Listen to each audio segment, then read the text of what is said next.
I did that. I know. I've been through it all. I've been married. I've had kids. I've had jobs. I've had businesses. I've driven around in a big Mercedes. And guess what? It didn't make me happy. It was a lot of work. And for no real result. But now I'm happy in my old age. Huh? Just kicking around the world with a couple of disciples and, you know, hanging out, chanting, doing all the preaching work that we do. I'm more happy doing that than when I had a lot of money and a big house in Carmel, California, and a Mercedes and all that junk. Huh? It's junk. Why? Because it's here today, gone tomorrow. Just like a cheap plastic thing that you pick up at Walmart. You know it's going to break. Huh? That's why they make them that way. So they'll break and you have to buy a new one. Huh? The whole material world is like that. The whole material world is like a Walmart. Huh? Everything is cheap. It always breaks. Huh? You get married and you think, oh, now my problems are solved. No, no, your problem's just beginning. But sooner or later it's going to break. And then what? Right back where you started, huh?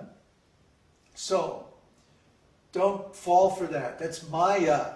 Maya means what is not. It's a false promise. Maya says, oh, now you're going to enjoy. Yes, just sign here on the dotted line. And then what happens? Cheated again. That's Maya. That's Maya. We're saying get out of Maya. Krishna doesn't lie. Krishna doesn't cheat us. Why? He has nothing to gain by it. He's already got the greatest gain. Similarly, the devotees are not going to cheat you. The devotees already have the greatest gain, the greatest thing available in human life, which is love of Krishna. So anything that we could gain by cheating others would be much, much less than that. Because we already understand happiness doesn't come from money, it doesn't come from sex life, it doesn't come from eating very nicely, it doesn't come from having a big house or doing all these things that people do to get happiness. No. Happiness comes from inside. Happiness comes from consciousness. Prabhupada used to give the example. You take an unconscious person, so somebody in a coma,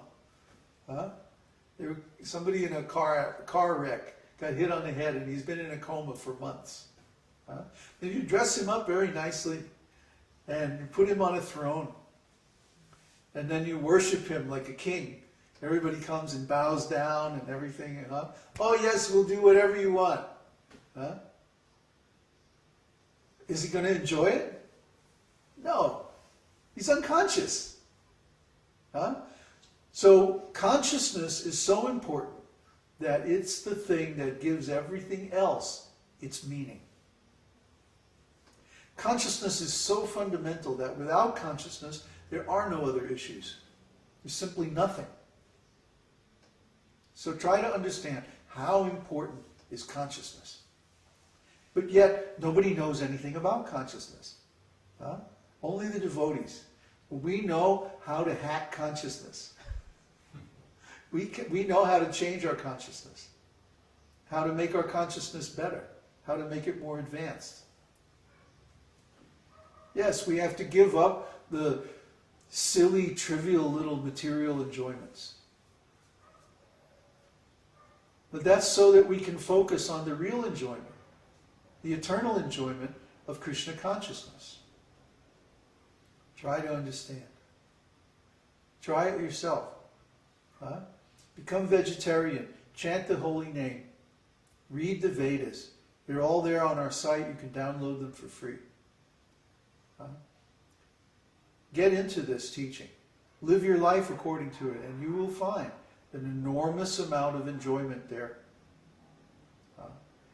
This is only for your benefit. So please take advantage. Now, are there any questions about Pancha-tattva?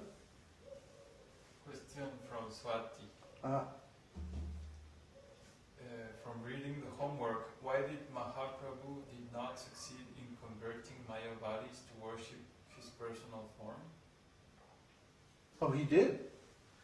He converted all the sannyasis of Benares by Prakashananda Saraswati and the Bhattacharya in Puri. He converted the Bhattacharya, who was the greatest authority on impersonalism, the greatest authority on Shankara, and he created, or rather converted, Sarvabhauma Bhattacharya as soon as he took sannyas. That's why Lord Chaitanya took sannyas, was precisely to convert the Mayavadis. And he was quite successful. I guess she didn't do her homework. So,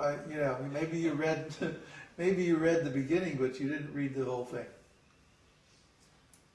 From Neville, what is the difference between an expansion and an incarnation?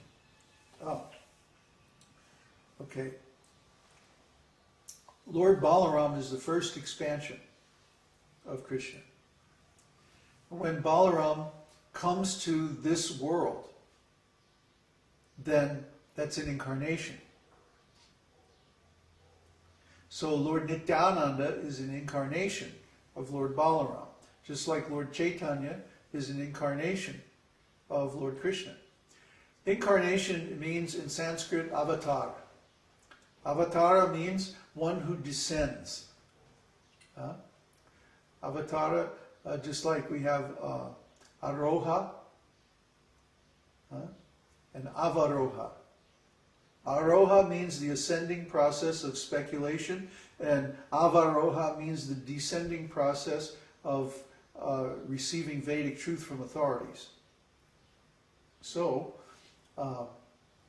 avatara means one who comes down, one who descends from the spiritual world to the material world. And the Lord does this, well, he says, Yada yada hi dharmasya glanir bhavati bharata. I descend in every yuga, in every age, to protect my devotees and annihilate the miscreants. So in Lord Chaitanya's pastimes, he doesn't annihilate the miscreants, he converts them. And his weapons are his associates and the holy name. Krishna or Lord Ram, they fight with weapons and they actually kill the demons. But in Lord Chaitanya's pastimes, he liberates the demons. He gives them the holy name and they become devotees. So Lord Chaitanya is called Mahavadanyavatāra, the most merciful incarnation. Mahavadanyaya. So Lord Chaitanya is very, very special. He is a covered incarnation in the sense that he is not manifesting his supreme powers in the usual way. Instead, he manifests his powers by actually changing the consciousness of the demoniac living entities and making them devotees. This is very special. Namo Mahavadanyaya Krishna Prema Pradayate Krishnaya Krishna Chaitanya Namne Goratise Namaha.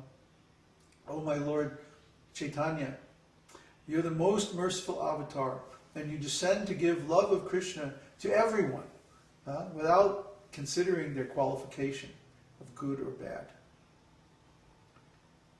Krishna Prema Pradayate Krishnaya Krishna Chaitanya Namne Goratise Namaha. You are Krishna himself, but you're in a golden color. Why? Because he is displaying the mood and role of Radharani. Yeah.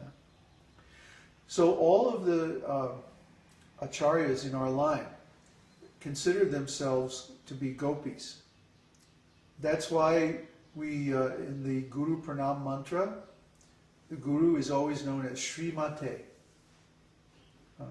Srimate means a worshipable female personality. Srimati Radharani, for example. Shri means beautiful.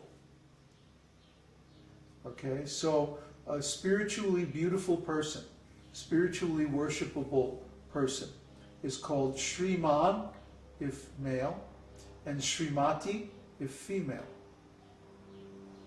And the vocative case is Srimate. So we say, Nama Om Vishnu Padaya Krishna Prishtaya Bhutale Srimate Bhakti Vedanta Swami Iti Namne. This word has very deep meaning. So we should understand that the actual condition or position of the soul in relation to God is female. God, Krishna, is the enjoyer